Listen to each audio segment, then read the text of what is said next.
আসসালামু আলাইকুম প্রিয় দর্শক বন্ধুরা, আমি হাজির হয়ে গেলাম আজকে একটা নতুন রেসিপি নিয়ে। প্রথমে আমি দিয়ে দেব চাউলের গুঁড়া 1 কাপ। চাউলের গুঁড়া যেই কাপে দিয়েছি ওই কাপে আবার আমি 1 কাপের থেকে একটু কম আটা দিয়ে দেব। এই আটার পরিবর্তে কিন্তু আপনারা ময়দাও দিতে পারবেন। এরপরে আমি দিয়ে দিচ্ছি নারকেল।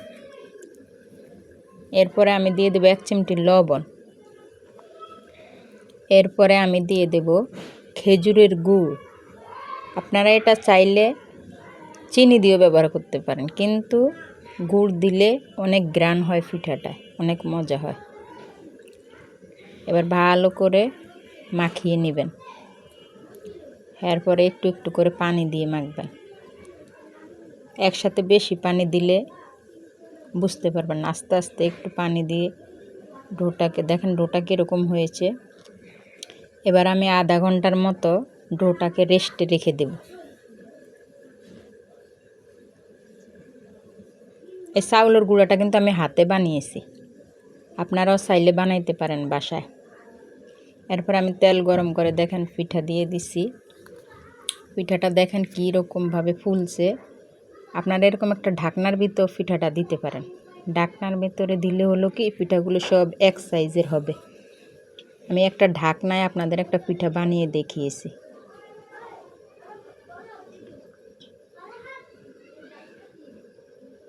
আরেকটা দিয়ে দিয়েছি।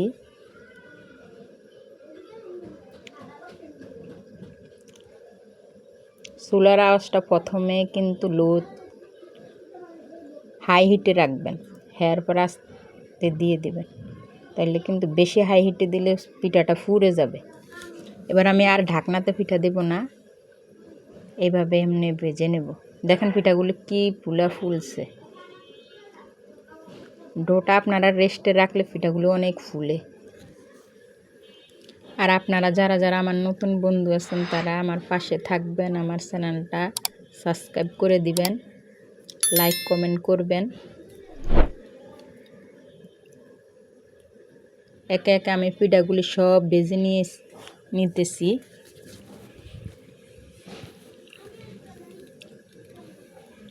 দেখেন পিঠাগুলো আমার ভাজা শেষ। এবার আমি আপনাদেরকে দেখিয়ে দেব। এটা হয়েছে পোয়া পিঠা, নারিকেল দিয়া গুড় দিয়া পোয়া পিঠা। চাউলের গুঁড়া দিতে হবে এখানে, চাউলের গুঁড়া না দিলে পিঠাটা নরম হয়ে যাবে। আর আটার পরিবর্তে আপনারা কিন্তু ময়দাও দিতে পারেন। আমি আটা দিয়েছি। অনেকে বলে ময়দা না দিলে হবে না। আসসালামু আলাইকুম। আমার ভিডিও